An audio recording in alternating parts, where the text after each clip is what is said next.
Eu tenho aqui um exemplo que vai nos ajudar a entender como é que se usa o fluxo de cisalhamento para dimensionar essas ligações longitudinais. Esse é um problema de prova, é dada aqui uma seção transversal formada por várias partes ligadas por pregos, né? E o que se pede aqui é o espaçamento longitudinal dos pregos tipo 1, tipo 2 e tipo 3. Né? Por que pregos tipo 1, tipo 2 e tipo 3? É o seguinte, se vocês pensarem no diagrama de tensões normais, ele é perfeitamente simétrico em relação a esse eixo. Né? Ele não é simétrico em relação a esse, porque de um lado tem o tração, do outro lado tem a compressão.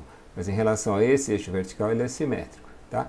Então, as tensões normais são simétricas em relação a esse eixo vertical, e as ligações funcionam de forma simétrica também em relação a esse eixo. Isso quer dizer que esse prego aqui funciona igualzinho a esse aqui, porque eles estão em posição simétrica em relação ao eixo vertical. Tá?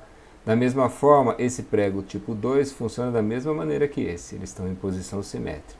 E os tipo 3 são esses dois em posição simétrica. Nós vamos voltar a falar sobre essa questão de simetria muitas vezes ao longo do curso. Tá? Então, o objetivo é determinar de quanto em quanto ao longo do comprimento da viga a gente tem que colocar uma fila de prego fila de pregos como esse. Né? É dada essa distância C, eu coloquei esses números aqui só para facilitar. Na prova era tudo literal. É dada a força cortante, 3 kN, e é dado também um certo F bar, a força de cisalhamento admissível por prego, sobre o qual nós vamos falar daqui a pouco. Tá? Não é dado aqui não é dada a estrutura propriamente dita, porque no fluxo de cisalhamento entra só a força cortante. Né? Não interessa o diagrama de momento, não interessa mais nada disso. Mas só para facilitar o nosso diálogo aqui, vamos imaginar que a situação seja essa aqui. É uma viga em balanço, tem um carregamento de 3 kN na ponta, gera uma cortante constante, e o diagrama de momentos fletores tem esse aspecto. Tá? Vejam que aqueles parafusos, eu estou olhando daqui para cá, né? Esses pregos do tipo 1 estão dispostos mais ou menos nessa posição ao longo do comprimento da barra. E o que eu quero descobrir aqui é justamente o espaçamento longitudinal entre eles. Eu quero essa distância aqui. Ó. Eu vou chamar de E1. Esse é o espaçamento longitudinal dos pregos do tipo 1. Tá? Então vamos entender como é que se usa o conceito de fluxo de cisalhamento para calcular esse espaçamento. Vocês se lembram de que os pregos estão aqui para impedir o deslizamento na direção do eixo da barra. Né? Então, vamos pensar nesses pregos do tipo 1. Qual é o deslizamento que eles estão impedindo? Para a gente perceber direitinho qual é a área a ser considerada naquela nossa equação de equilíbrio, basta pensar o seguinte. Se o prego tipo 1 se rompesse, se eu tirasse o prego tipo 1, se ele rompesse nessa posição, vocês concordam que todo esse pedaço aqui deslizaria com relação ao resto da barra na direção do eixo? Eu não estou preocupado com o deslizamento na vertical, não é isso. Não é essa questão construtiva de manter a peça na posição, que eu estou preocupado é com o deslizamento na direção do eixo da barra. Bom, então se esses pregos não existissem, esse pedaço deslizaria com relação ao resto, né? E isso significa que esses pregos estão justamente, essa é a área que tem que ser considerada, né? Esses pregos estão aqui para impedir que esse pedaço deslize em relação ao resto, tá? Então nós vamos fazer o seguinte. Vamos considerar um elemento de viga, de um comprimento qualquer, e o que eu vou desenhar aqui, se o que eu quero agora é estudar o equilíbrio desse pedaço, eu vou considerar essa área aqui.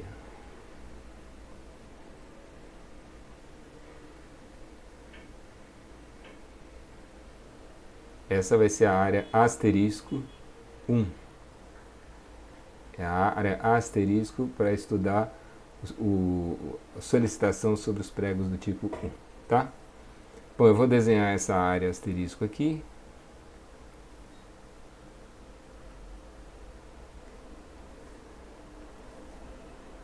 E vai dar um negócio assim.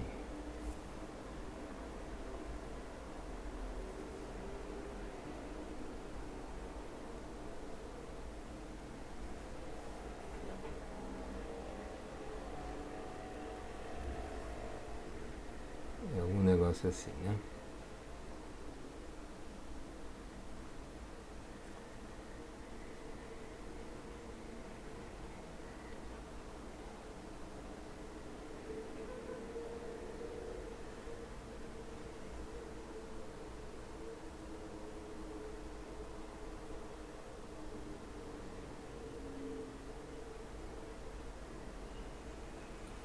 Tá? Então aquela área que eu achurei,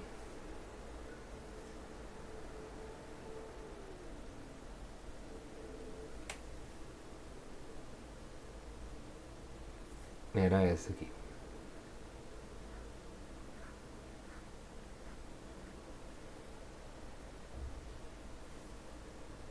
É isso, né? Bom, qual que é a ideia? Nós vamos pegar um elemento de viga numa posição qualquer,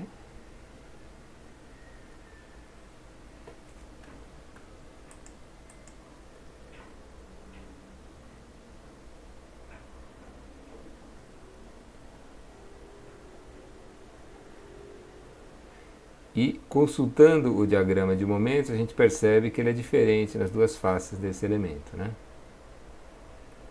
O momento na seção da frente é menor do que o momento na seção de trás. Vejam que nesse problema não é essa figura, é essa.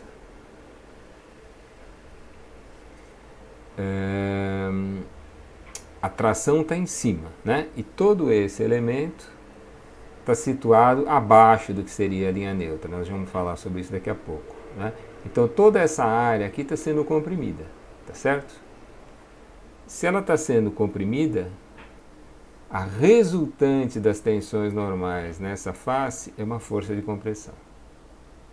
Então, isso que eu estou representando aqui não é a tensão, é a resultante das tensões normais nessa área. Toda essa área é comprimida com tensões diferentes, conforme o diagrama de tensões normais. E a resultante é essa, que eu vou chamar de N asterisco. Tá? Na face de trás, a mesma coisa. O momento fletor continua tracionando em cima e, portanto, comprimindo embaixo. Só que ele vai ser maior do que na face da frente. Isso quer dizer que a resultante das tensões normais na face de trás é o N asterisco mais um acréscimo delta N asterisco. A resultante é maior na face de trás. Bom, quem é que está impedindo esse movimento nessa direção provocado pelo delta N asterisco? É que para a parte de baixo deslizar com relação à parte de cima nessa posição, ela vai ter que cisalhar os pregos que vão estar aqui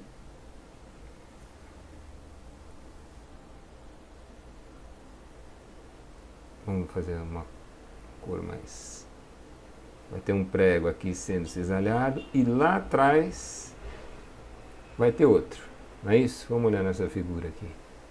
Para esse movimento na direção do eixo da barra acontecer, vai ocorrer um cisalhamento nessa posição e nessa posição, né? Ou seja, aquele delta N asterisco de lá para cá está sendo compensado por forças que vão aparecer aqui e nessa outra posição, assim. Vamos chamar essa força de F. Tem uma aqui e outra aqui. Tá? É daí que vai vir a condição de equilíbrio que nós vamos impor. Tá certo?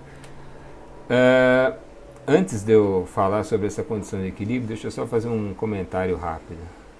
Esse F aqui, a natureza desse F é o seguinte: se eu olhasse aqui essa figura em zoom,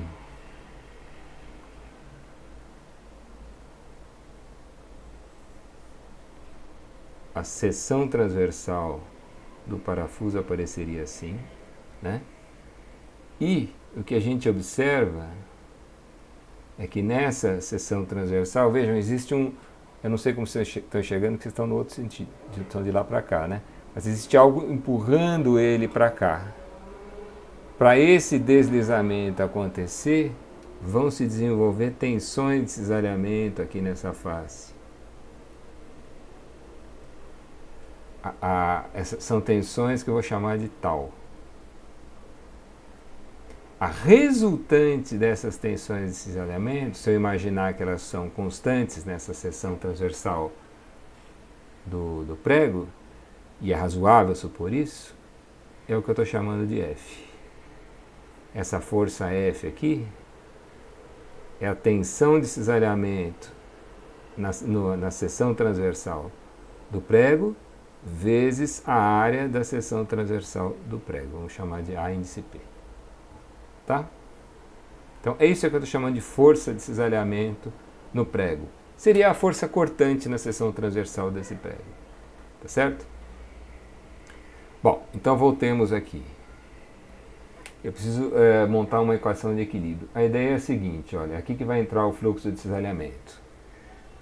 Ao longo desse comprimento aqui, eu estou chamando de ΔN asterisco a força a ser equilibrada, não é? Se eu escolhesse de forma muito conveniente esse comprimento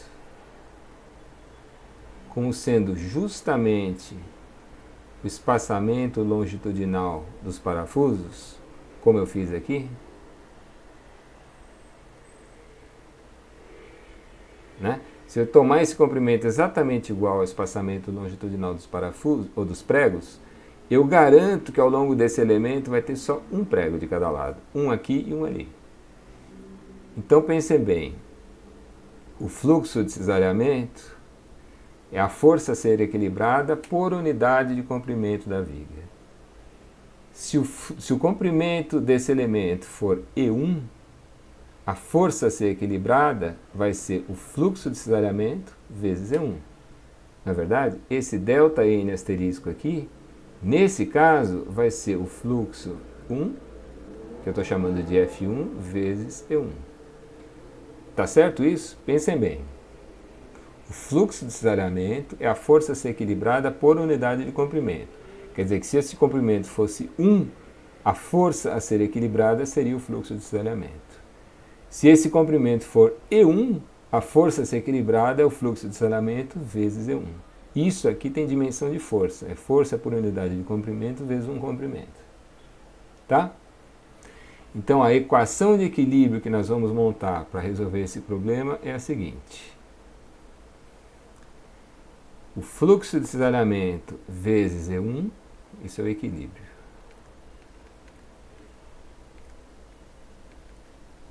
A força a ser equilibrada, que é o fluxo de cisalhamento vezes o espaçamento 1, vai ser igual a duas forças F barra.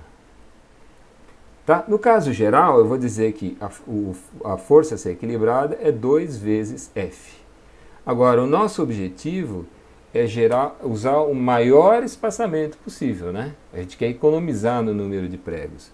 Se eu quero usar à medida que eu vou aumentando esse espaçamento, vai aumentando a força que está sendo aplicada como cortante nesses pregos, né? E essa força tem um valor limite, ela não pode subir à vontade. Quer dizer, o máximo espaçamento, o espaçamento que eu vou adotar nesse cálculo, é aquele que faz com que essa força seja o que eu chamei de F barra, a máxima força de cisalhamento admissível. Tá? É daqui que vem o espaçamento entre os pregos que eu estou querendo, né? O espaçamento E1 vai ser 2 vezes F barra vezes o fluxo de cisalhamento 1. Tá? É sempre de uma equação de equilíbrio que tem esse jeitão aqui, que sai o espaçamento que eu estou querendo. Então aqui fica claro onde é que vai entrar o fluxo de cisalhamento, né? É por isso que eu preciso calcular esse fluxo de cisalhamento. Como é que se calcula o fluxo de cisalhamento? Pela fórmula, o fluxo de cisalhamento, no caso 1, vai ser a força cortante vezes o momento estático S asterisco Z, e eu vou indicar aqui um 1, porque ele se refere aos pregos do tipo 1, e aqui no denominador vai entrar o momento de inércia da seção em relação ao eixo Z. Tá? Então vejam, naquela seção transversal a força cortante é uma só. O momento de inércia é um só. O que muda de prego para prego que eu vou considerar é a área que eu tenho que considerar no cálculo do momento estático. É por isso que essa grandeza aqui leva esse 1. Tá? Bom, aqui eu não tenho o momento de inércia, nem esse momento estático. O momento de inércia vai valer quanto, hein? Qual que é um bom jeito de calcular esse momento de inércia? Eu quero o momento de inércia em relação a esse eixo aqui, né? Esse é o eixo em torno do qual ocorre a flexão. Esse eixo Z. Qual é um bom jeito de calcular esse momento de inércia? Bom, um bom jeito é fazer o retângulo externo menos esse quadradinho aqui, né? Para cada um deles é BH3 sobre 12. Para o retângulo externo vai ser 4C vezes 6C ao cubo dividido por 12. 4C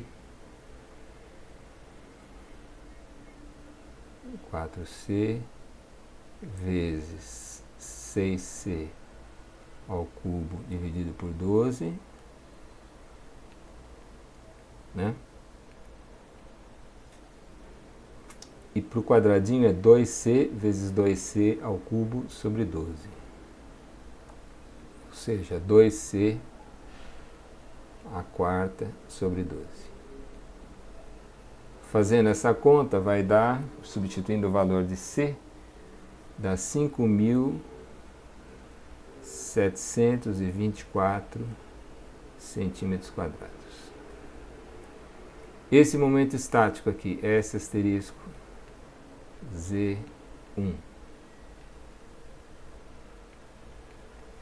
é o momento estático dessa área em relação ao eixo Z. Tá?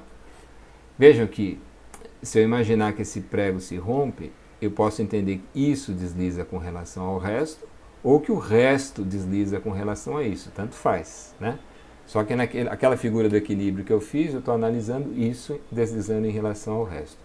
Eu digo que tanto faz, porque como eu já mencionei no vídeo anterior, o momento estático dessa área em relação a Z é igualzinho ao momento estático do resto em relação ao Z em módulo. Um vai ser menos o outro, tá? Então eu vou precisar do momento estático dessa figura em relação ao eixo Z. Cada um pode fazer como achar mais fácil. Eu vou fazer assim, vou considerar esse retângulo de baixo mais esse retângulo aqui. Para cada um deles é a distância ao G vezes a área, né? Então para esse retângulo de baixo vai ser 2,5C vezes C vezes 4C.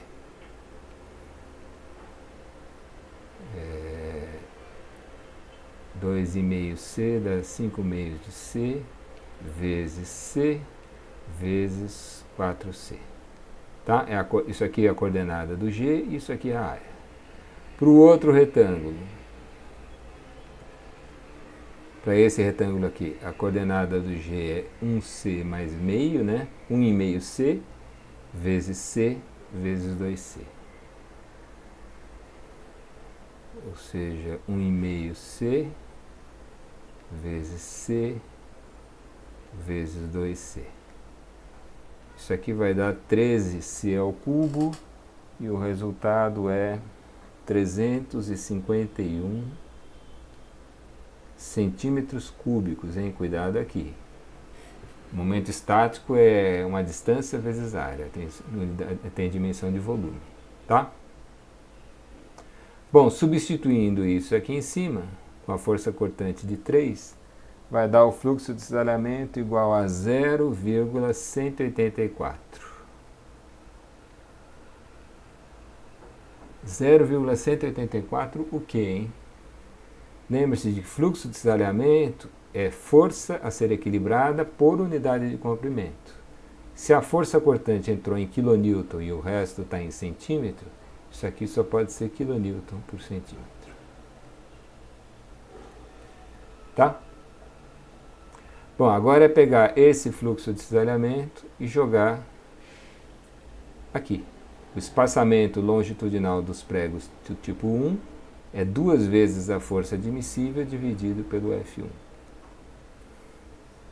O E1 vai ser 2 vezes a força admissível, que era um dado do problema, né? Meio quilonewton,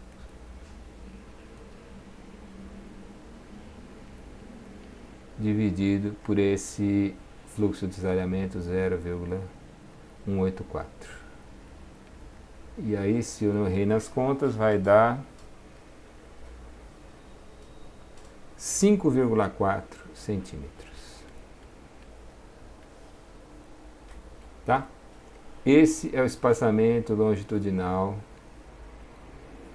que eu tenho que adotar, a distância nessa direção entre os pregos da ligação, os pregos do tipo 1. Tá certo? Bom, vamos fazer mais um. Vamos considerar agora esses pregos do tipo 2. Se eu quero saber o que os pregos do tipo 2 estão segurando, eu imagino que eles se rompam. Se eles se romperem, esse pedacinho aqui vai deslizar com relação ao resto, tá? Então, deslizar assim, na direção longitudinal. Essa é a área asterisco do dimensionamento dos pregos do tipo 2. É o asterisco 2, tá? Veja, isso aqui é o que define tudo, né? Uma vez que a gente sabe qual é a área que vai deslizar, a gente sabe qual é o momento estático, multiplica pela cortante, divide pelo momento de inércia e vai em frente, tá? Mas só para fixar ideias, vamos fazer o equilíbrio dessa areazinha 2.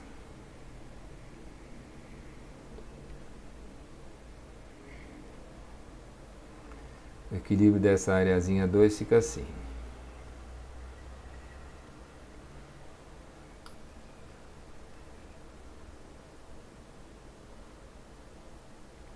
Tá ela aqui, né?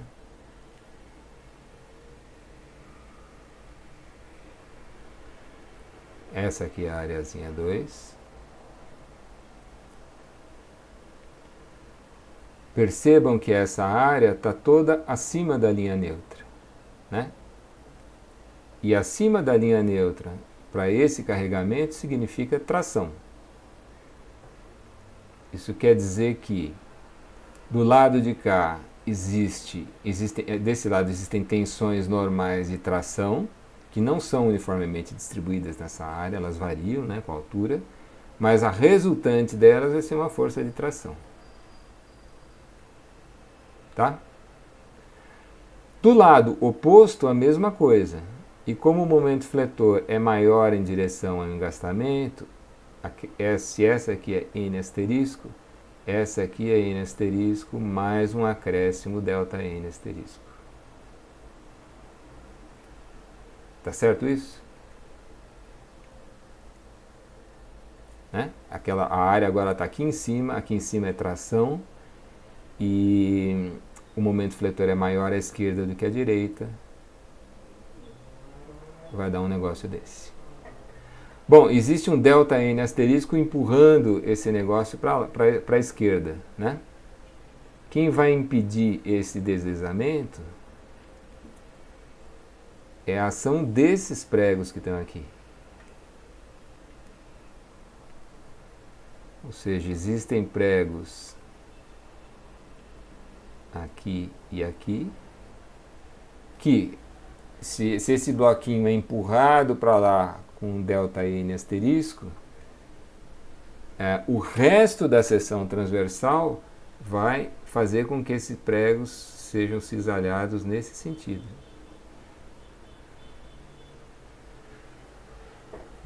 Não é isso? Olha, existe algo tendendo a fazer esse bloquinho entrar no papel aqui nessa figura, né?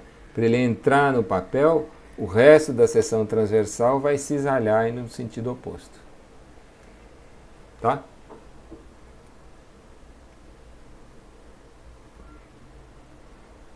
A ideia é, se eu escolher o comprimento desse elemento como sendo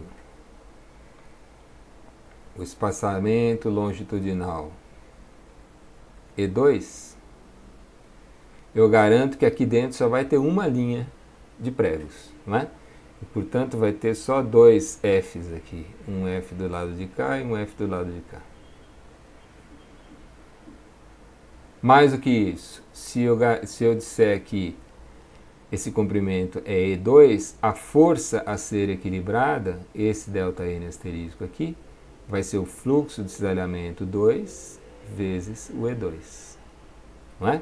Se o comprimento fosse 1, a força a ser equilibrada seria o fluxo de cisalhamento. Se o comprimento é E2, a força a ser equilibrada é o fluxo vezes o E2. Tá? Então a equação de equilíbrio vai ficar igualzinha a outra, né? Vai ser F2 vezes E2 é igual a 2 vezes esse F grande aqui, a força de cisalhamento nesses pregos. E outra vez a mesma história. Quanto maior esse espaçamento, maior essa força. O fluxo de cisalhamento já é definido, ele depende da cortante, do momento estático e do momento de inércia. Então, quanto maior eu adotar esse espaçamento, maior esse F. O espaçamento mais econômico é o maior possível, né? Vai economizar em pregos. É o que faz com que essa força seja o F bar. Tá? Então, outra vez, o espaçamento 2 vai ser 2 vezes o F barra dividido pelo fluxo de cisalhamento 2. Tá? O fluxo de cisalhamento 2 vai ser a força cortante vezes o momento estático em relação ao eixo Z da área 2, dividido pelo momento de inércia da seção inteira, né? Sempre o momento de inércia da seção inteira, é só o momento estático que depende da parte, tá? Esse cálculo é simples, eu acho que dá para fazer direto, ó. A força cortante é 3, aqui vai entrar um momento estático que eu já vou calcular, e aqui no denominador vai entrar o momento de inércia da seção inteira, que é 5,724.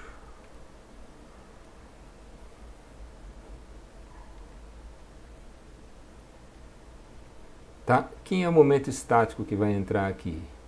O momento estático dessa área em relação ao eixo de flexão. Vai ser a coordenada do G, que é 1C mais meio, né?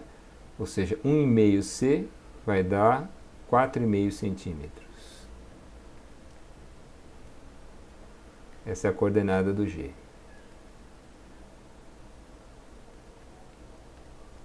Multiplicada pela área, né? A área dessa figura é 1C vezes 2C, dá 2C ao quadrado. Bom, vamos marcar C vezes 2C, né? Ou seja, 3 vezes 6.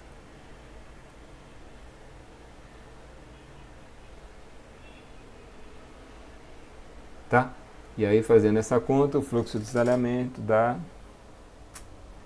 0,0425 kilonewtons por centímetro.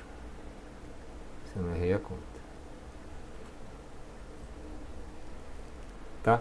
Então o espaçamento 2 vai ser 2 vezes a força admissível, que é meio, dividido por esse fluxo de cisalhamento, que é 0,0425. Que o resultado vai ser 23,6 centímetros. Tá? Quer dizer, o fluxo de cisalhamento aqui é muito menor. O fluxo de cisalhamento aqui, o que solicita essa ligação entre os pregos aqui, é muito menor do que aqui. Porque é fácil olhar e perceber que esse momento estático é muito menor do que esse aqui. Tá? Como o fluxo de cisalhamento é menor a solicitação, os pregos podem estar mais espaçados na ligação do tipo 2 do que na ligação do tipo 1. Tá certo? Bom, e se eu quisesse dimensionar esses pregos do tipo 3? Se eu quisesse, não, eu quero. O que aconteceria, hein? Olha, pensem bem. A ideia era, se eu quiser saber o que está solicitando esses pregos, eu imagino que eles se rompam. Vocês concordam que se eles se romperem, e só eles se romperem, esse negócio aqui desliza em relação ao resto? Porque essa ligação já foi dimensionada, esses pregos já foram, o espaçamento deles já foi definido, de modo que eles aguentem o tranco. Essa ligação não se rompe. O que eu estou estudando agora é o quanto esses pregos do tipo 3 vão aguentar. Não é? E o que eles estão segurando, se esse não se romper, esses pregos do tipo 3 seguram tudo isso. Então, o que vai acontecer? O momento estático desse prego, correspondente a essa ligação do tipo 3 é igualzinho ao momento estático da ligação do tipo 1. Né? O momento estático vai ser igualzinho o do 3. Então, o fluxo de cisalhamento 3 vai ser esse também. Se o fluxo de cisalhamento 3 for esse, vejam que a equação de equilíbrio também vai ser igual. Cadê? A equação de equilíbrio vai ser igual, porque assim como nesse pedaço de baixo, eu tenho duas forças resistindo ao deslizamento. Não é? Ó, nessa parte de baixo, o deslizamento é contido.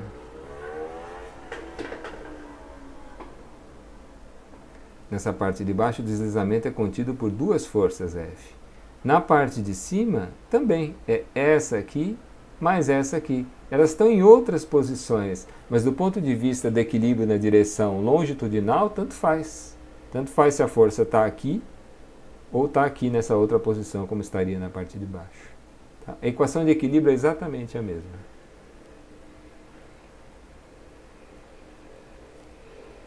E, portanto, o espaçamento E1 vai ser igualzinho ao espaçamento da ligação número 3.